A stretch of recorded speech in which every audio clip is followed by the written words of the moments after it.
1905ರಲ್ಲಿ ಬಂಗಾಲ ವಿಭಜನೆಯ ನಂತರ ಸಾಮಾನ್ಯ ಜನರೂ ಕೂಡ ರುಚಿಗೆದ್ದರು. ಬಂಕಿಮರ ವಂದೇ ಮಾತರಂ ರಾಷ್ಟ್ರಗೀತೆಯಾಯಿತು. ದೇಶದ ತುಂಬ ತರತರದ ಕಾನೂನುಗಳಿಂದ ಶಾಲೆಯಲ್ಲಿ ಕಲಿಯುತ್ತಿದ್ದ ವಿದ್ಯಾರ್ಥಿಗಳೂ ಸಹ ಹೊರತಾಗಿರಲಿಲ್ಲ.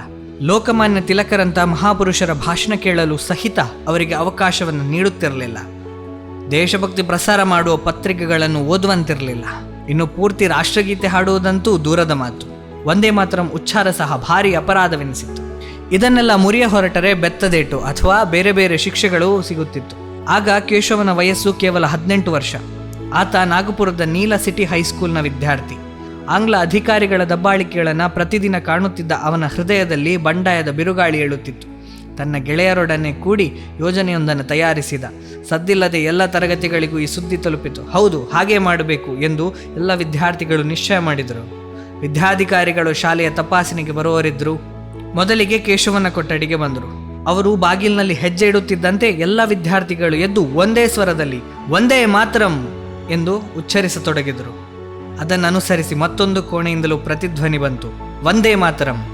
ಹೀಗೆ ಎಲ್ಲ ಕೋಣೆಗಳು ವಂದೇ ಮಾತರಂ ವಂದೇ ಮಾತರಂ ಎನ್ನುವ ರಣಗರ್ಜನೆಯಿಂದ ತುಂಬಿ ಹೋದವು. ಸ್ಕೂಲ್ ಇನ್ಸ್ಪೆಕ್ಟರ್ ಕ್ರೋಧದಿಂದ ಕಿಡಿಕಿಡಿಯಾದ. ಈ ಕಾರ್ಯದ ಮೂಲ ಯಾರು? ಹುಡುಕಿ ಎಂದು ಅಬ್ಬರಿಸಿದ. ಶಾಲೆಯ ಸಂಚಾಲಕರು ಗರಬಡಿದಂತೆ ನಿಂತುಬಿಟ್ಟರು. ಏನು ಮಾಡಬೇಕೆಂದು ಯಾರಿಗೂ ತಿಳಿಯದು. ಒಂದ ಅಧಿಕಾರಿ ಮುಖ್ಯೋಪಾಧ್ಯಾಯರಿಗೆ ಈ ಕಾರಸ್ಥಾನದ ಮೂಲ ಯಾರು? ಇದನ್ನೆಂದು ಸಹಿಸುವುದು ಸಾಧ್ಯವಿಲ್ಲ. ಅಪರಾಧಿಗೆ ಕಠಿಣ ಶಿಕ್ಷೆ ಕೊಡಬೇಕು ಎಂದು ಇನ್ನೊಮ್ಮೆ ಆಜ್ಞಾಪಿಸಿದರು. ಅವರು ಸಹ ಅಧ್ಯಾಪಕರಿಗೆ ಅದೇ ಆಜ್ಞೆ ಮಾಡಿದರು.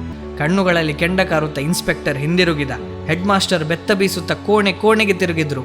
ಉಪಾಧ್ಯಾಯರೂ ಪ್ರತಿಯೊಬ್ಬ ವಿದ್ಯಾರ್ಥಿಗಳನ್ನು ಕೇಳತೊಡಗಿದರು. ಸತ್ಯ ಹೇಳಿ, ಈ ಘಟನೆಯ ಹಿಂದೆ ಯಾರ ಕೈವಾಡವಿದೆ? ಎಲ್ಲ ರೀತಿಯ ಪ್ರಯತ್ನ ಆಯಿತು. ಹೆದರಿಸಿದ್ರು, ಕುಸ್ಲಾಯಿಸಿದ್ರು, ಕೂಗಾಡಿದ್ರು, ಹೊಡೆದ್ರು, ಬಡೆದ್ರು. ಯಾವ ಪ್ರಯತ್ನವೂ ಫಲ ಕೊಡಲಿಲ್ಲ. ಯಾರೂ ತಮ್ಮ ನಾಯಕ ಯಾರೆಂದು ಬಾಯಿ ಬಿಡಲಿಲ್ಲ. ಅಧ್ಯಾಪಕರೆಲ್ಲರೂ ಹತಾಶರಾದರು. ಮುಖ್ಯೋಪಾಧ್ಯಾಯರು ಗುಡುಗಿದ್ರು, ಎಲ್ಲ ವಿದ್ಯಾರ್ಥಿಗಳನ್ನು ಶಾಲೆಯಿಂದ ಹೊರ ಹಾಕ್ತೇನೆ. ವಿದ್ಯಾರ್ಥಿಗಳೆಲ್ಲ ವಂದೇ ಮಾತರಂ ಎನ್ನುತ್ತಾ ಹೊರ ನಡೆದರು. ಕೆಲವು ದಿನಗಳವರೆಗೆ ವಿದ್ಯಾರ್ಥಿಗಳು ಶಾಲೆಗೆ ಬರಲೇ ಇಲ್ಲ.